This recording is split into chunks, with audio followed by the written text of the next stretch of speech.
Hello everyone, this is my Civilization 5 tier list. The main thing I'm going to take into account here is consistency. How good is the Civ no matter what start you get? Another criterion is versatility.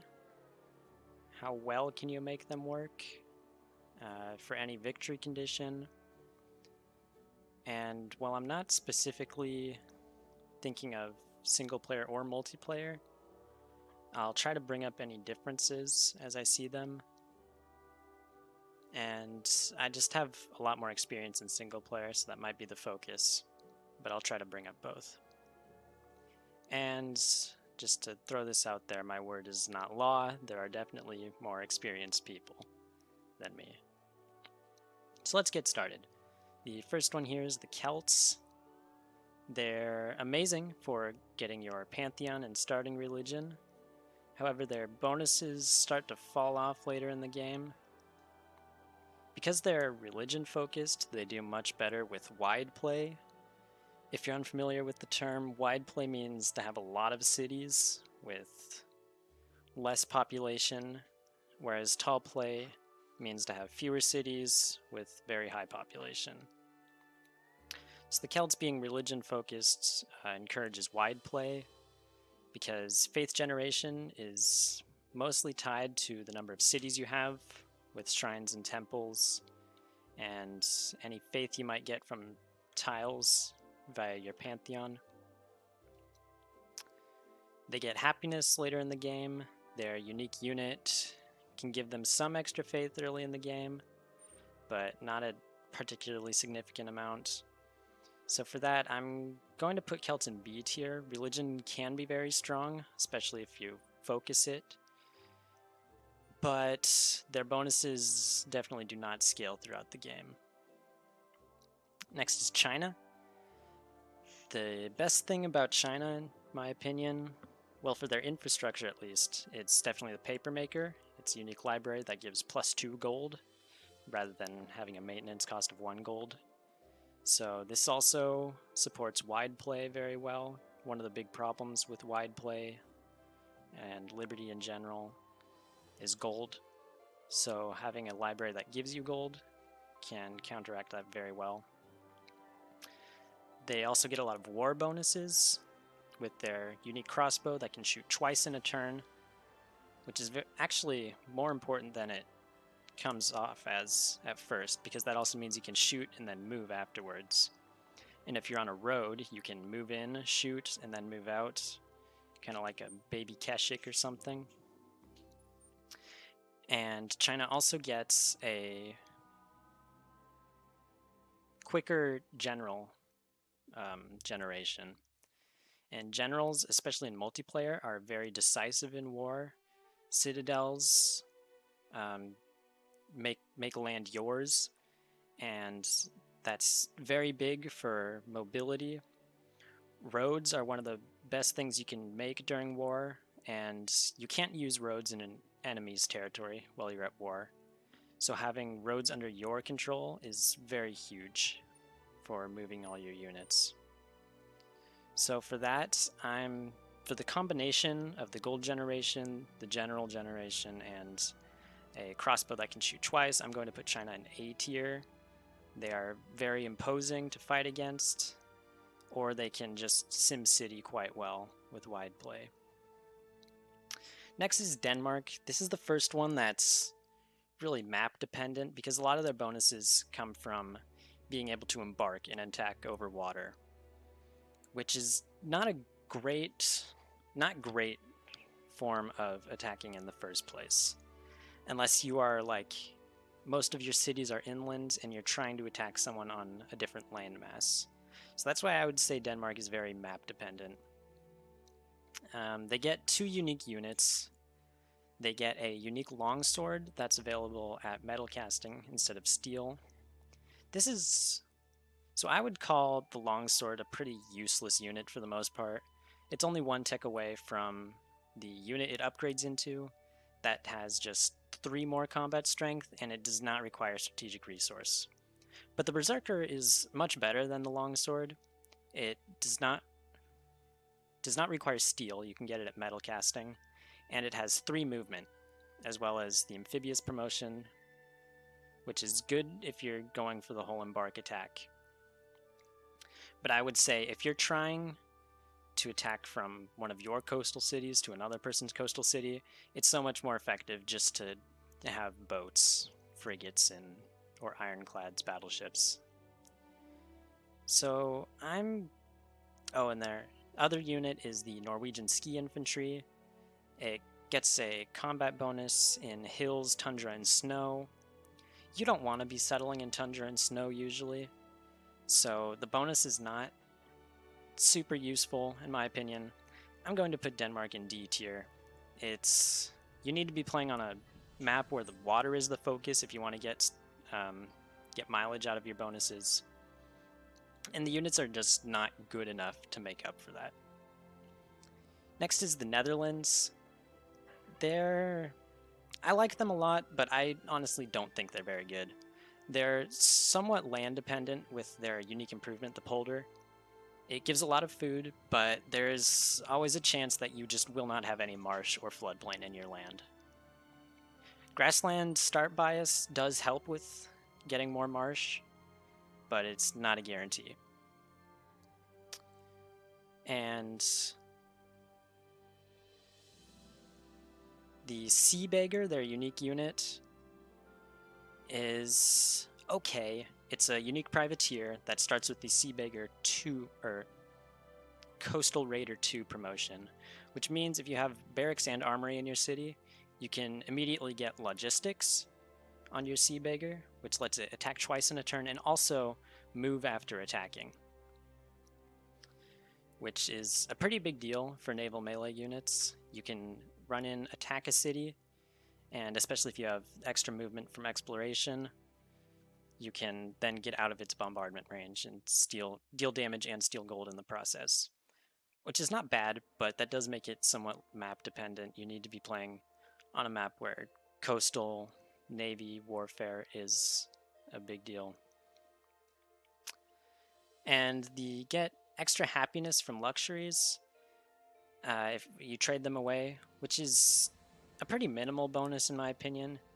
Unless you're planting a lot of cities, you've got a big variety of luxuries. I would say it's okay. The Netherlands is definitely not bad, but they don't get super impressive bonuses, so I'm going to put them in C tier. Egypt is an incredibly versatile civ. They get bonuses in all sorts of play styles. They get a 20% production bonus to wonders, which can help for... It helps for any kind of play, really. Wonders can help anything. And they get a unique temple that gives 2 happiness and does not require maintenance. And this is great for a wide religion play because, in my experience, the 2 biggest problems in wide play are gold and happiness. And the temple will help with both of those, as well as providing 2 faith per turn. Giving more gold to your captors is not a huge factor, because if you're wide play, you're going to have more production than most of the other players probably. And production is one of the biggest factors in the outcome of a war. And the War Chariot is good. It's a good unit. It doesn't require horses like the normal chariot, and it gets an extra movement. But it's a little too early to be useful, in my opinion. Taking cities by that point in the game is very risky, and often you will find yourself taking more losses than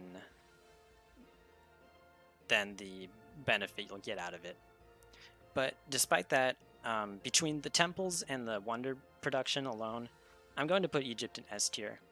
You can make an argument for it in A tier, I suppose, but I just think it provides so many options for versatility that Egypt is just always going to be a very good civ, no matter what your land or policies are. Now we have England.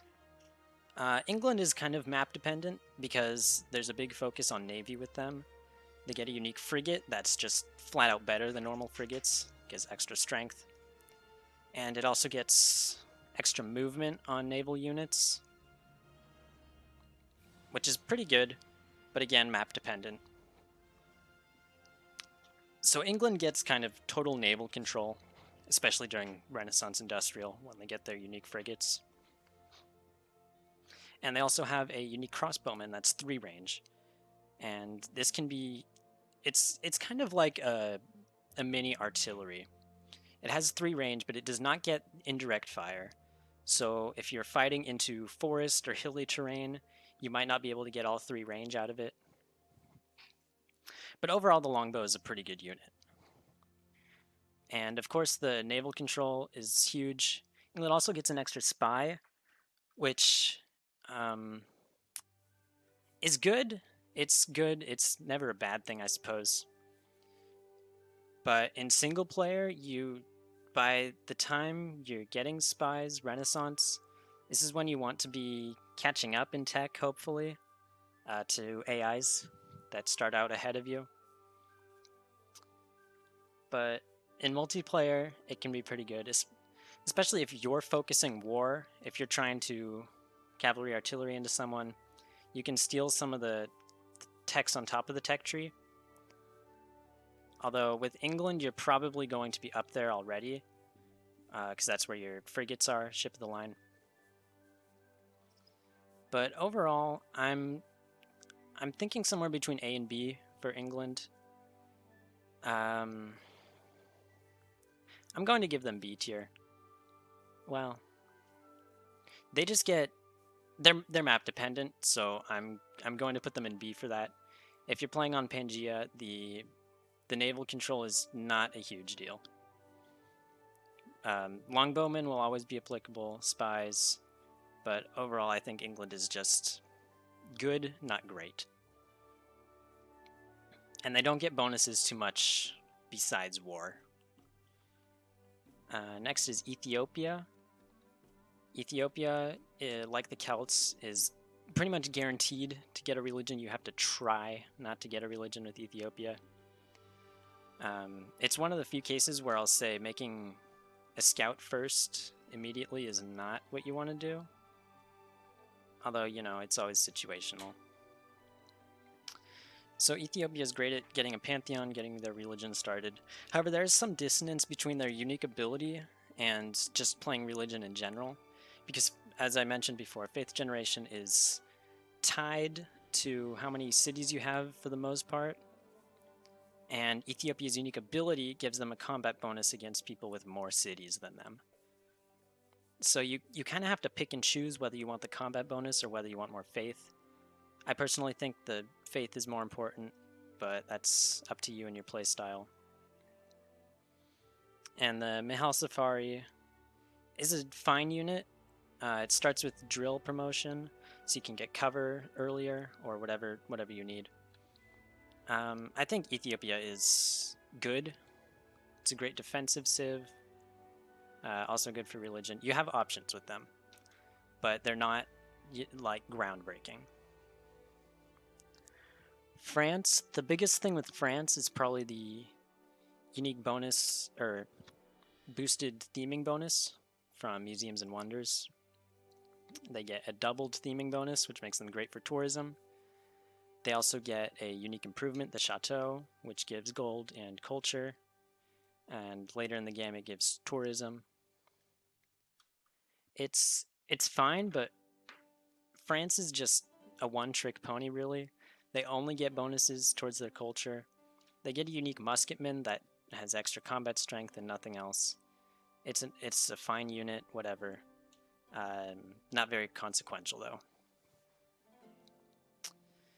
So I'm going to put France in C tier. They're good at tourism, and they don't get any bonuses toward anything else. Germany, in my opinion, is a pretty versatile civ. They can make a lot of money, and money can be used for pretty much anything. They're great for commerce or patronage, especially with their unique building that gives you more production based on how many trade routes you have with city-states. And this makes them good for war, too. If you don't want to be sending your city-states to other or your trade routes to other civs, you can always send them to city-states unless they get embargoed. Although most of the time, especially in the early game, you want to be using your internal trade routes to provide food and production to your cities, I would say.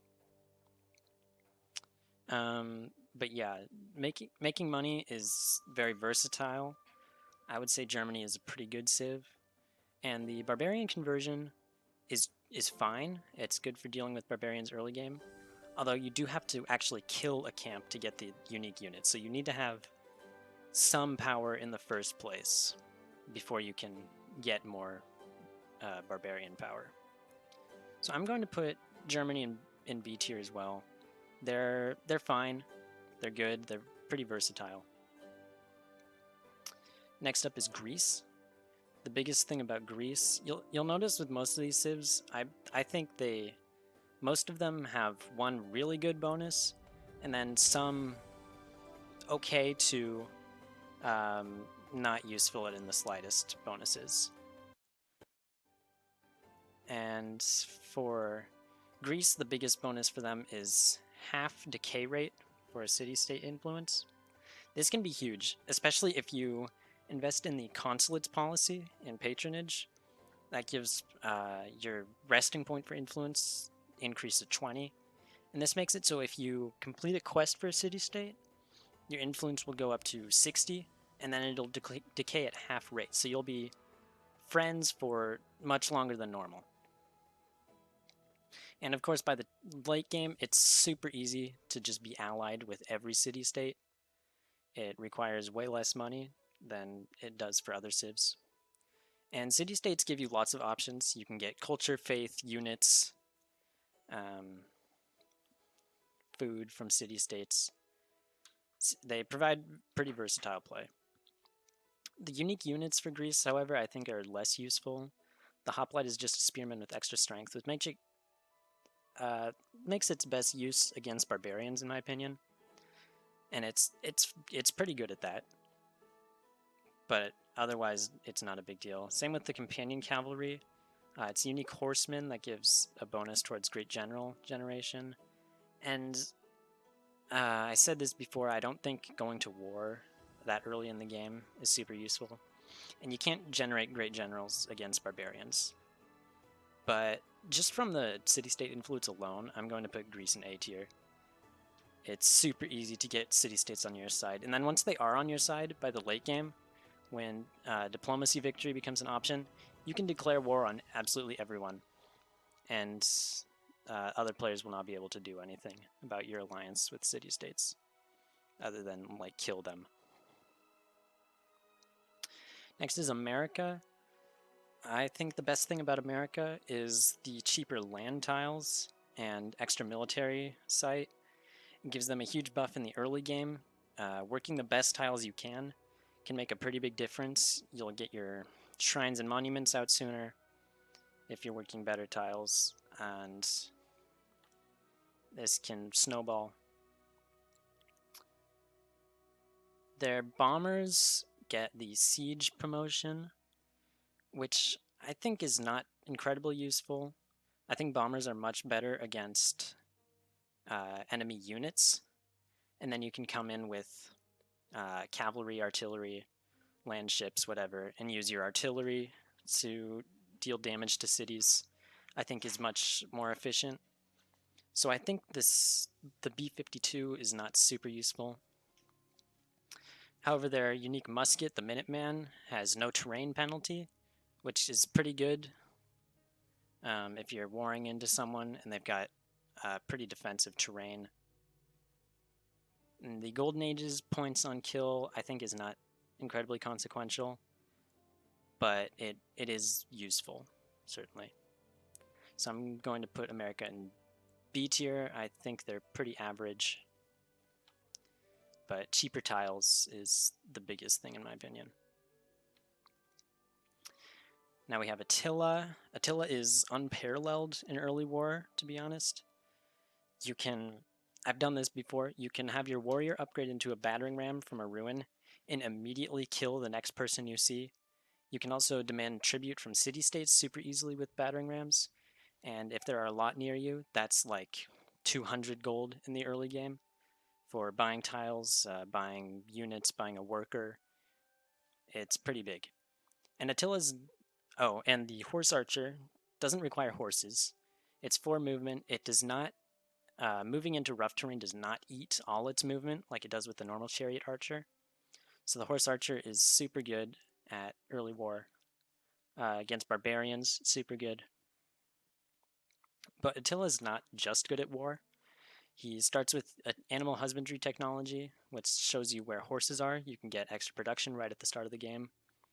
And it also helps you locate horses for more expands. And he gets extra production from pastures, which, depending on your land, is a pretty big deal. And his start bias avoids forest and tundra, so you're more likely to get a lot more pastures. So yeah, I think Attila's an A tier. The production from pastures and immediate animal husbandry is pretty good no matter what your situation is. And of course, he's great at war. Raising cities at double speed is not a huge deal in my opinion. If you're raising cities, you're taking an increased science cost and culture cost for pretty much no benefit. Although sometimes, so the best thing for if you are fighting someone and you don't want their cities, just don't take them. If you want a domination victory, you only have to take their capital. And if you take their capital, they're pretty much crippled to the point of never being able to retaliate. So taking cities you don't want is not a great idea, in my opinion. Next is the Inca. They get cheaper roads, which is very good for war and just your economy in general. As I said before, roading into your target is huge. You no longer have to move your units where they can move and can instead move them where they need to go. The terrace farm is pretty map dependent, but it can be very strong depending on how you spawn. It can be a lot of food depending on your land, yeah. And the Slinger is a unique archer. I think it's not great. It withdraws from melee attacks if it can. So you can avoid damage from barbarian warriors with it, although you cannot protect your civilian units with that withdraw, because your slinger will move out of the way and your worker or settler will immediately get captured. So I think because the terrace farm can be so land dependent, I'm gonna put Inca in B tier. If you're playing on Highlands map, you know, it's an immediate S tier. Honestly, the food is just massive.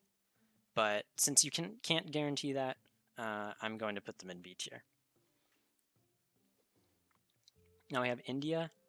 India is probably the biggest case of late game scaling in this game. Contrary to what you might initially think, India is actually very good for wide play, having a lot of cities, because India's happiness penalty breaks even when your city hits 6 population. And beyond that, you have a benefit to your happiness. And happiness is one of the things wide play struggles with a lot. So if you can get past that initial hump, India is amazing. However, their other unique abilities are nothing to write home about. They get a unique chariot archer. That's an elephant. It's got higher strength, less movement. It's fine, although I think it is a little too early to be useful, except against barbarians. And they get a unique castle that gives culture and tourism later, which is fine, but it's not good in every situation. Well, culture is good in any situation, but it's just not so useful. However, with the happiness, happiness just becomes not a problem at all by the late game, that I'm going to put them in A tier. Other civs, you're going to have to take happiness tenets from your ideology. India will not have to. Now we have Indonesia. Indonesia, their unique ability is incredibly map dependent. If you're not playing on Archipelago or something similar, you probably won't get any extra happiness out of it. However, they do have a unique garden that does not require fresh water, which is pretty good. It also gives faith, and more faith if there are other religions in your city. But this can... it's not something you can really control, or something that you really want. You don't want other religions in your city. When you found a religion, you're usually tailoring it to the land you have and the kind of play that you're going for. And having other religions in your city, as I said, it's not something you can control really well. But the unique faith alone, or it has base amount of faith, plus more faith for more religions. So it's pretty good. And the Chris Swordsman, it's unique swordsman. Some of the promotions are really good, like extra attack, extra defense while fortified. Some of them are bad, but the swordsman in general, when you could be building pikemen are higher combat strength. They don't require iron. And the swordsmen, I honestly, I just don't think swordsmen are very good. You have to upgrade them to longsword and to musket to make them useful. Because when you get longswords, you'll probably get muskets right after. It's just more gold. So I think Indonesia belongs in the D tier. If you're playing an archipelago map, it's definitely much better. Just for the extra happiness. It's about so you get one new luxury, and you get one that you can trade to somebody else. So that's potentially 8 happiness per city for your first 3 expands. However, I play mostly on Pangaea continents. I think that's pretty normal. You won't get funny looks if you play Pangaea continents. You will if you're playing Archipelago. So I think Indonesia belongs here just for being super map dependent. Now we have the Iroquois. They're also quite land dependent. They get they get boosted movement through forest, which is good. But the best thing to do with forest most of the time is straight up just chop it. Especially if it's on a hill on fresh water. Yeah. The immediate production, 20 on standard speed, is a huge deal for your early buildings, your settlers, workers, early wonders. And the Iroquois get bonuses from keeping your forest. They get a unique swordsman that doesn't require iron, but if you want to upgrade it, you're going to need iron anyway, because it upgrades to a longsword. And the longhouse gives more production from forest, so which is pretty good. If you build lumber mills and you get scientific theory, your lumber mills will be 1 food for production, which is really good. However, it's land dependent in the first place, and you usually want to be chopping your forests. So I'm putting Iroquois in D tier as well. They're just not amazing, and they're land dependent. So now we have Japan. Japan gets culture from workboats and atolls, which makes them kind of map and land dependent. Coastal starts, it's pretty RNG, hit or miss, whether you get a lot of coastal resources.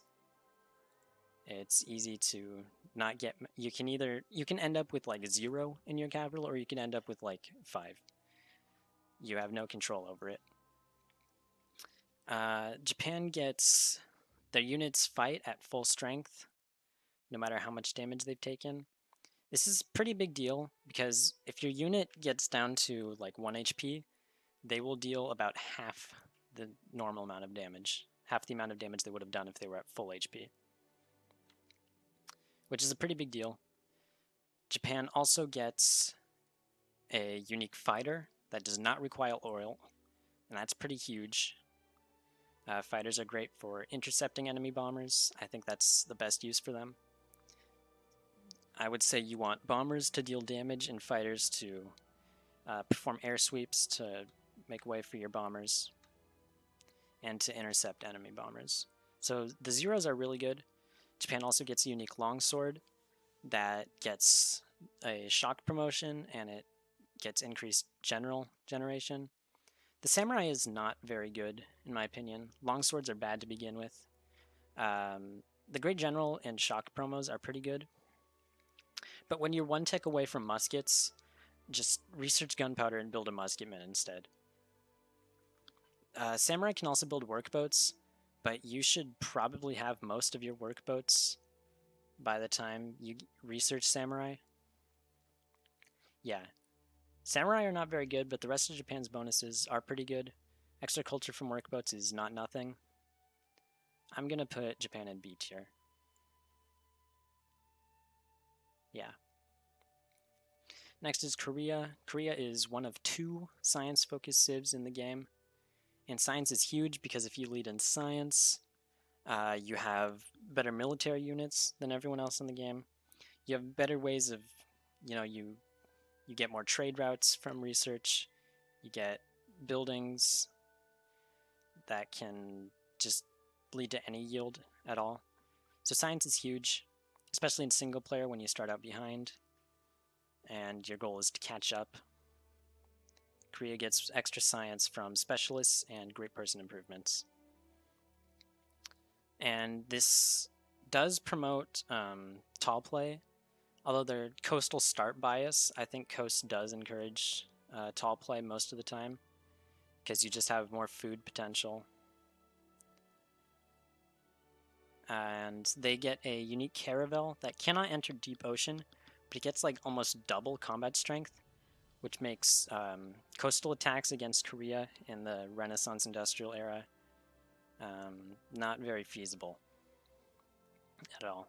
And they get a unique trebuchet that it has higher combat strength, but it doesn't get a bonus against cities, so it will do more damage to units and less damage to cities.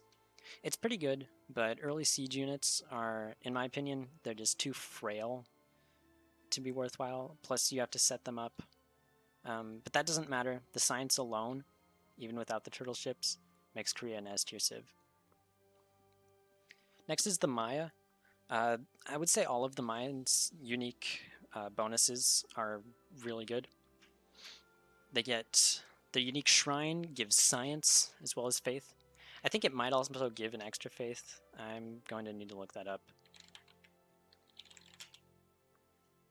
It might give 2 faith instead of 1. I'm not sure. Yeah, it does give 2 faith and 2 science versus the normal shrine that just gives 1 faith.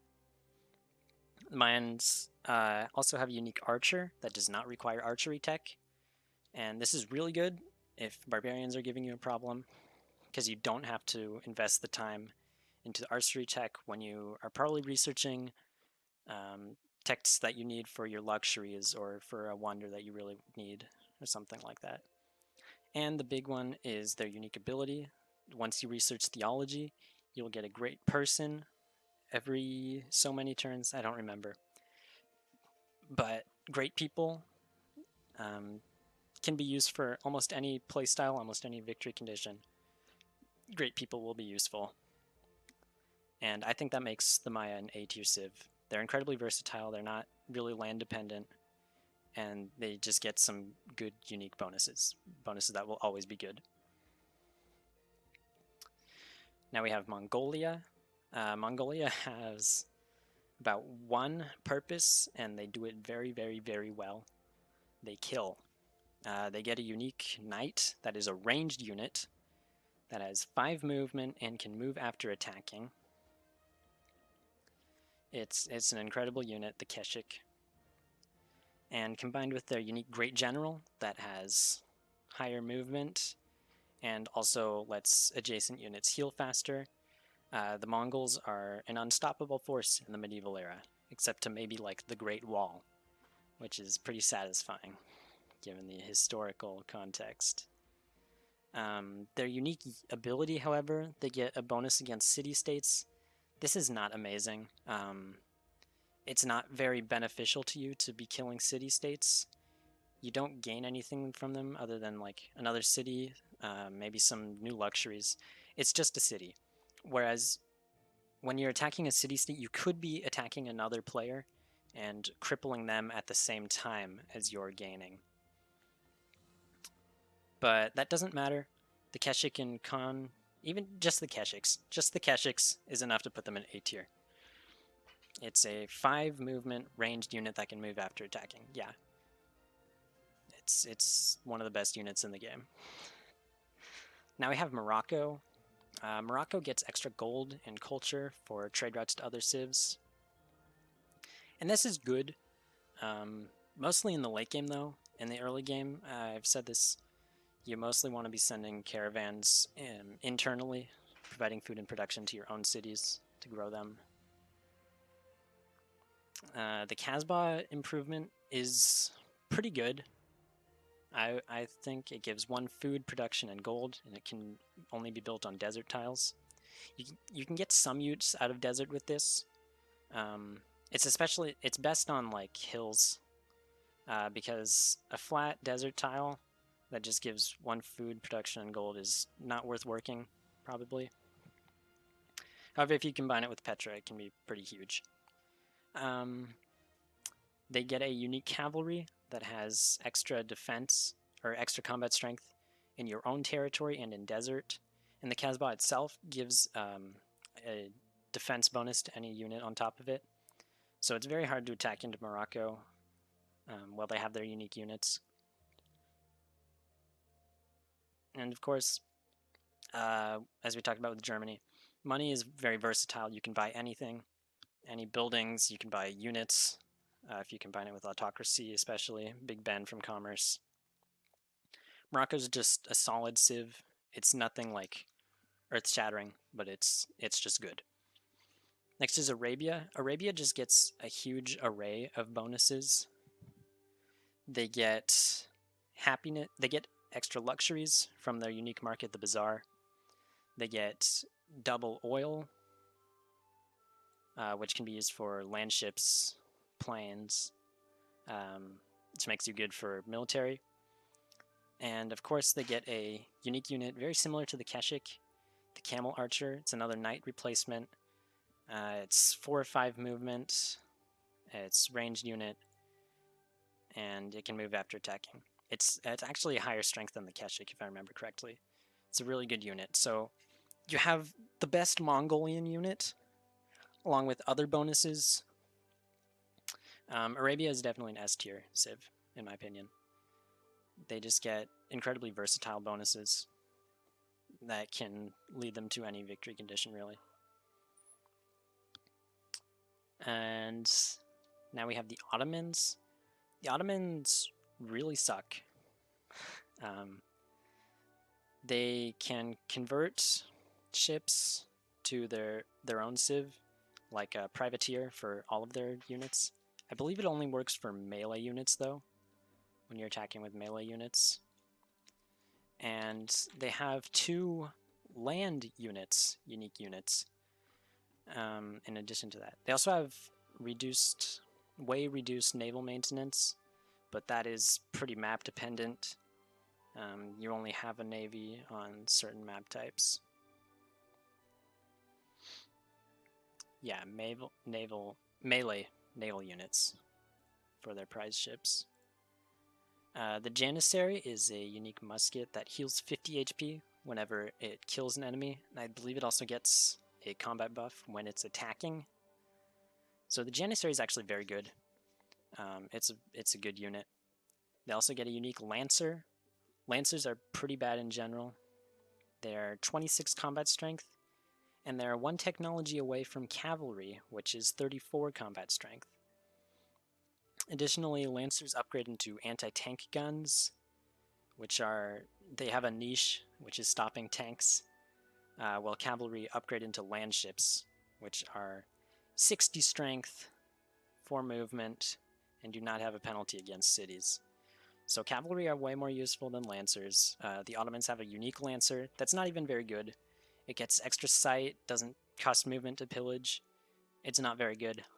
The Janissary is good, but combined with their unique ability and a really bad unit, the Ottomans sadly live in D tier. Now we have Persia. So Persia gets longer golden ages, and it gets combat boosts while it's in a golden age. All their military units get one extra movement in a golden age. And this is super good for especially artillery. If you're fighting on flatland, your artillery can move, set up, and shoot all on the same turn. And they also get a unique bank that gives more happiness, helps them make more golden ages. They get a unique spearman that heals an extra 10 HP when it's fortified. It's good for the early game, but it's not, incredible. But with the golden ages alone, combined with, Chichen, universal suffrage from freedom, Persia is very strong. Golden ages are strong. You get a 20% boost to production gold culture while you're in a golden age. And any tiles that give gold give an extra gold. Persia is pretty versatile just from that. I'm going to put them in A tier. Now is Poland. Poland is a very good civ. Every unique bonus they get is really good, in my opinion. So Poland gets a free social policy every time they enter a new era. If you're playing a game that spans every era, this is an extra 6 or 7 social policies throughout the whole game. It's pretty huge. And it also lets you unlock rationalism as soon as you enter Renaissance. Yeah, it's very useful and versatile. Social policies, they determine your playstyle, really. And getting more social policies works for any playstyle. Poland also gets a unique Lancer. I know I just railed about the Ottoman Lancer, but Poland's Lancer is so good. It starts with a shock promotion, and whenever they attack into a unit, they push it back. Or if it can't move backwards, it takes extra damage. The Winged Hussar is super strong. And Poland also gets a unique stable that gives extra gold from any pasture tile, horse, sheep, or cattle. And I think it also... No, I don't remember. I think it does something else, but I don't remember. Poland also has a plains start bias, so you're very likely to get, horses near you, other pastures. Plains is just a really good... It's my favorite land to start in, because you have a mix of food and production. You also get resources like wheat and I don't know, just a lot of good things in the plains. So I'm going to put Poland in S tier, just because all of their bonuses are good, all of their bonuses are versatile. They're just very, very good. Next is Polynesia. Polynesia is super map dependent. They can embark over oceans immediately, and their units get extra defense and extra sight when they're embarked, which is fine. It is map dependent though. It's great on Archipelago. Otherwise, it's just okay. They get a unique warrior that inflicts minus 10% combat strength to enemies, or it gives plus 10% to your units. I don't remember. They're about the same thing. It's fine. It's slightly better against barbarians, but not incredible. And they have a unique improvement, the Moai. The best thing about Polynesia, in my opinion, it gives 1 culture plus an additional culture for every other Moai next to it. So, so Polynesia is great at generating culture. Moai also give a gold once you research flight. So as Polynesia, you want Moai everywhere, really. And this makes them great for tourism, because once you get to hotel, 50% of all your culture from improvements and wonders and all that is converted to tourism. However, you're also sacrificing food and production by doing that. So I think Polynesia is a C tier civ. On Archipelago, probably higher, because you can scout way earlier than everyone else, and expand way earlier than everyone else. But other than that, their bonuses are not good enough to justify putting them higher. Next is Portugal. They make extra money from external trade routes, but as we've talked about it, I think internal trade routes are better earlier in the game. And after that, they just make money. That's all Portugal does, really. They have a unique caravel that can make money for you by visiting other cities, and it performs its sell exotic goods action. It's like a pretty good amount of money too. It scales depending on how far it is from your capital, but even if it's really close, it's like about 100 gold. It's very good profit. And they also get a unique improvement that you can build in city-state coastal territory, and it gives you copies of any luxury resource that city-state has, regardless of whether you're allied with it or not. And this is fine, but the purpose of making money is to ally city-states, really. That's the win condition you could go for. Or you could, buy spaceship parts with freedom, I guess. But that requires you to be good in tech as well. So Portugal makes money, and that's about it. And when you ally city-states, the Feitoria, your unique improvement, is not doing much for you at all.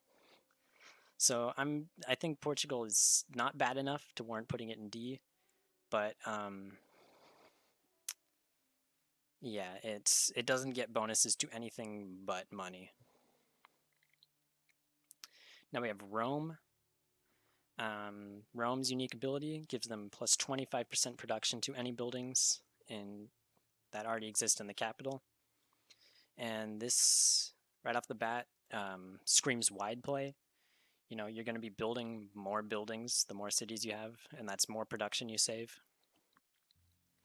However, when it comes to land, really important buildings, like factories, public schools, research labs, all that, you're building those pretty much as soon as they become available. So you're not going to have it in your capital by the time when you're building it in your expands. So you're not getting the extra production unless you straight up buy it, which you could do with like Jesuit education or just if you're making a lot of money.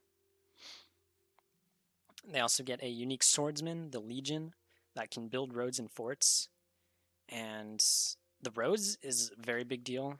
Roading towards your enemy gives you freedom of movement. It's really good. And your workers can just promote infrastructure in the meantime. They get a unique catapult, the ballista, that's just extra strength. It's very strong, but also very frail. It's easy to kill. Plus, you have to set it up to attack. I think the ballista is okay. I think you're better off just using compos, though, honestly, because compos are just as good at killing units as they are at killing cities. But I'm not sure whether to put them in A or B. I'm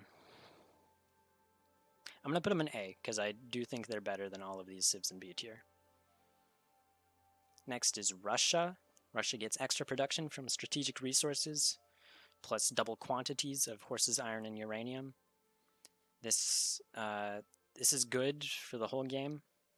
It's just good. Production is just good. They get unique barracks that makes acquiring tiles 25% cheaper with culture and with gold. This is good, however, barracks is not really a priority early building in most situations. You would much rather be building monuments, shrines, granary, library, workers, etc. They get a unique cavalry, the Cossack, that gets a bonus against wounded units. The Cossack is really good. It's just a better cavalry, really. And of course, with double quantity from uranium, Russia gets more nukes. And nukes are incredibly powerful because they can just wipe out, 7 units immediately. Or no. How big is a nuke's radius? That's 2, right? Yeah, that's even more units if they're all concentrated. So yeah, nukes are super strong. You get more nukes as Russia. Unfortunately, Russia has one downside. They have a tundra start bias. And you don't want to start in tundra because tundra really sucks. If it's not next to a river, you can't build a farm on it. It gives 1 food. The best thing you can do with it is put a trading post on it. And food and production are way more important than gold, mostly in the early game. Especially in the early game, but, the whole game. Despite that, though, Russia is definitely an A tier, in my opinion. Just the extra production and extra strategic resources makes them very strong, just overall. Now we have the Shoshone. The Shoshone probably have the strongest early game out of every civ here. They have a unique scout that costs more production to make, but it has higher combat strength, and it can choose the buff when you discover a ruin. And this makes it so you don't have to deal with the barbarian camp ruins and the map ruins.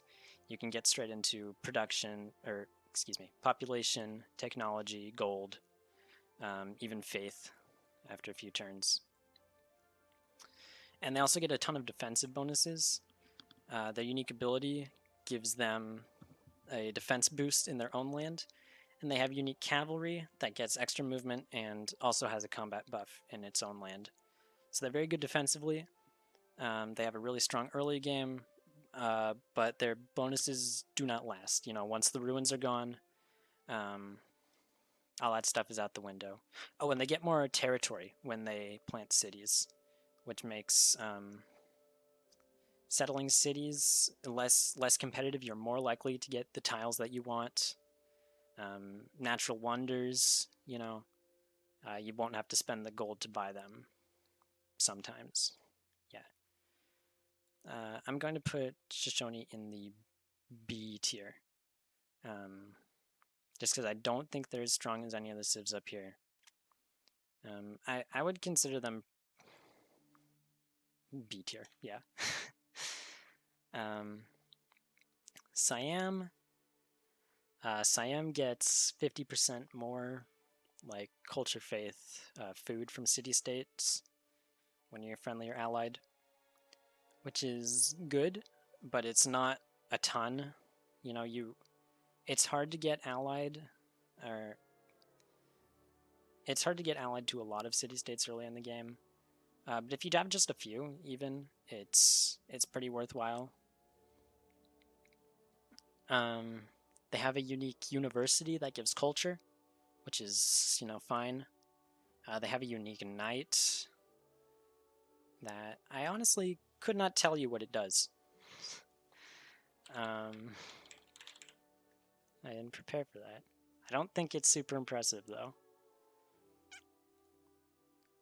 Let's see, it gets a bonus versus mounted like a pikeman. Does not require horses, extra strength, and -1 movement. So it's a fine unit. Good for defense, I suppose, because the movement's less of an issue. But I would say the bonuses from Siam just aren't that good. They're certainly not bad, but they could be better. Compared to a lot of these civs, a lot of these just have better bonuses. So I'm going to put Siam in C tier.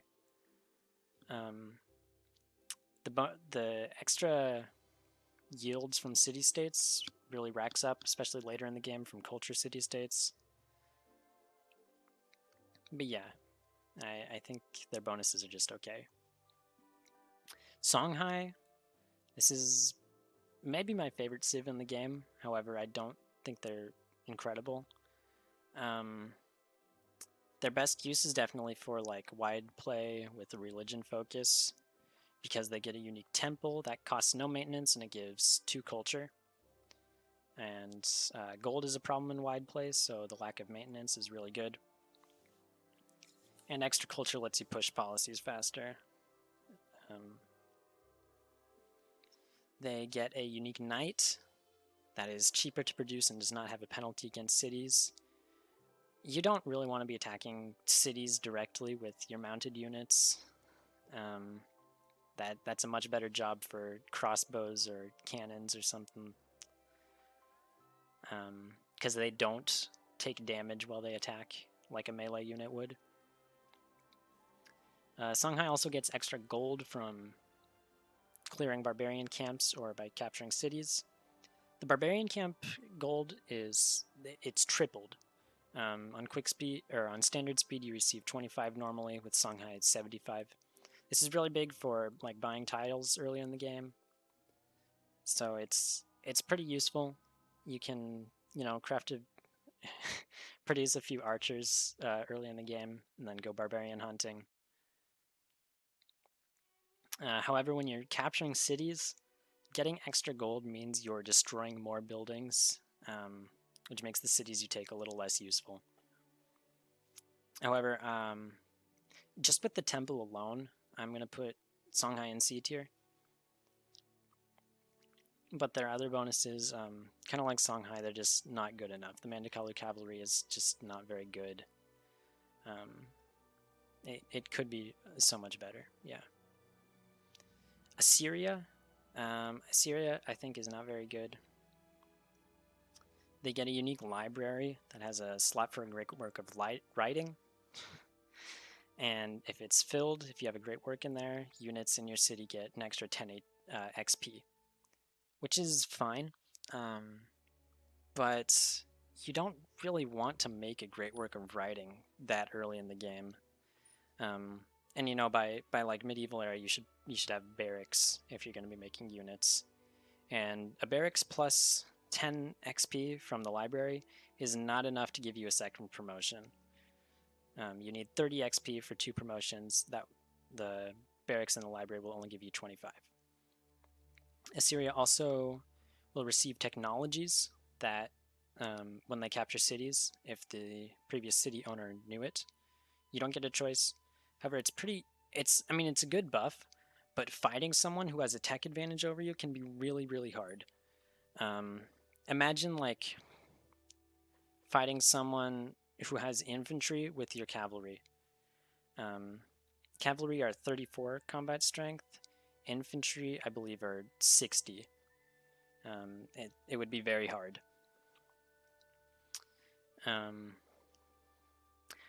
Assyria gets a unique catapult that's a melee unit. It's kind of like a battering ram. It doesn't have quite as much of a bonus against cities. However, it also gives any nearby units a bonus against the city. So the siege tower is actually pretty good. Way better than the catapult, which it replaces. But that alone, I'm not... I think I'll put Assyria in C tier. The siege tower is really good. The library is useless, and the tech bonus, or the free tech, can be good. If you're researching like the bottom military technologies, you can definitely get infrastructure, like science, from people that you're attacking. Next is Spain. If you play Spain, you are playing the lottery. They can be really good, or just like incredibly average. No unique bonus. So Spain gets double yields from natural wonders, and they also gain gold for finding natural wonders. More gold if they're the first person to discover it. And with that gold, you could potentially just buy a settler, really, and go straight for that wonder if it's good enough to warrant that. Solomon's mines, like Uluru, I would say go for it. Old Faithful, Berenger Crater, I'd say no. It's still not worth it, even as Spain. So yeah, Spain wants natural wonders, and that's about it. They get a unique knight, the Conquistador, that has extra sight, and it can found cities on other continents. The problem with the Conquistador is that it comes way too late. If it was a unique horseman, it might be good. But by the time you get chivalry knight technology, you should hopefully be done settling cities. That's one of the biggest mistakes I see with people I play with. They're settling cities way too late in the game. In my opinion, you want all your cities out before medieval era. and that's probably a little generous. Settling cities that late in the game is more likely going to slow you down, because settling cities increases the science cost for new technologies and the culture cost for new policies. As well, you'll have to produce more buildings for national wonders like the Hermitage, Ironworks, stuff like that. Oh, and they also get a unique musketman that has a slightly higher production cost, but gets a bonus against mounted. It's a fine unit, you know, but combined with all of everything else that's Spain, you know, they have the potential to be S tier. If you got King Solomon's mines in your caps, you're pretty well off. Unfortunately, Spain is just not consistent. I'm going to put them in C tier. Next is Sweden. Sweden gets a boost to Great Person Generation, 10% boost when they make a declaration of friendship with someone else. This is pretty good. Great people are good no matter what your situation is. They also have some decent military units. They get a unique rifleman that starts with the March promotion. They will heal every turn, even if they attack or move. And they get a unique Lancer, which I know Lancers are kind of icky, but if a Great General starts its turn on the same unit as the Lancer, it will get extra movement, which is pretty good. Other than that, the Lancer is not very impressive. And Sweden also has, like Russia, it has a Tundra start bias, which is not very good. You don't want to be in Tundra. I'm going to put Sweden in B tier. You know, they're overall a pretty solid civ. The unique rifle is a pretty good unit. The Hakapelita, their Lancer, is only good if you're doing war. But yeah, I think they're a pretty solid choice. Venice, so Venice is the most unique civ in the game. You cannot settle your own cities. Rather, you have to buy city-states, if you want more cities, with your great merchants. However, you cannot annex them. They must remain puppeted. You cannot choose what they produce. However, you can purchase things in those puppeted cities, units or buildings. Venice also gets double the normal amount of trade routes, which is pretty nuts. You'll make a ton of gold as Venice. They also have a unique galleass that's totally unremarkable. So Venice, you will make a ton of gold, and that's about it. Venice is. I'm gonna rename this tier to just not fun. You know, Venice can be okay. They just aren't fun. You can't expand anywhere, except by buying city-states or going to war. In which case, good luck amassing a military. You'll have to buy almost all of them. Next is the Zulus. The Zulus have probably the strongest melee unit in the game for its time. The Impy, it's a unique pikeman. That when you attack with the Impy, it has a ranged attack first. So you weaken your enemy with a ranged attack that does not deal any damage to you. And then you deal a melee attack as well. And you combine that with the unique Zulu promotions. All units can, or maybe it's just, I think it's just melee units, can pick from a unique set of promotions unique to the Zulus.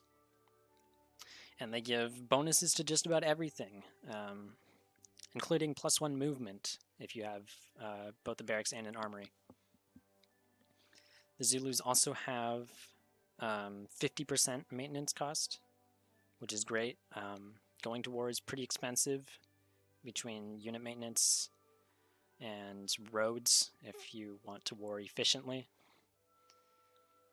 And Zulus are basically just unstoppable once they get their Impies. Impies also upgrade to Riflemen rather than Lancers like a Pikeman normally would, which makes them way, way better, especially in single player. In single player, you want to be preserving your units more and building up promotions.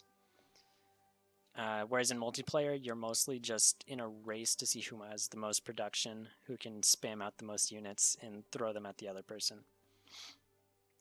So I'm going to put Zulus in A tier just for like being unstoppable when they get their impies. And you know they're good at war all throughout the game, just from the reduced maintenance. Next is Austria. Austria is kind of unremarkable. When you've been an ally with the city-state for 5 turns, I think, you can buy them, annex them into your empire, and control other units.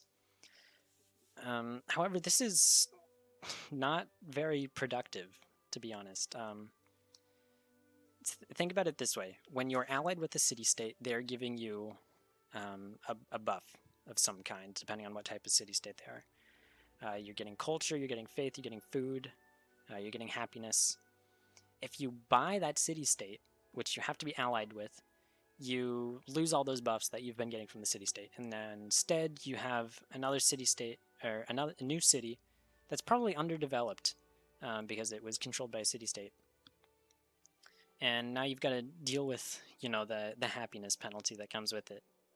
So their unique diplomatic marriage is really not a good idea. However, Austria also gets a unique windmill that does not require your city to be built in flat land. It also gives plus 25% great person generation in the city, which is really good in any situation. And they also get a unique cavalry unit that has a flanking bonus, extra sight, and extra movement. And you know, it's just a good cavalry replacement.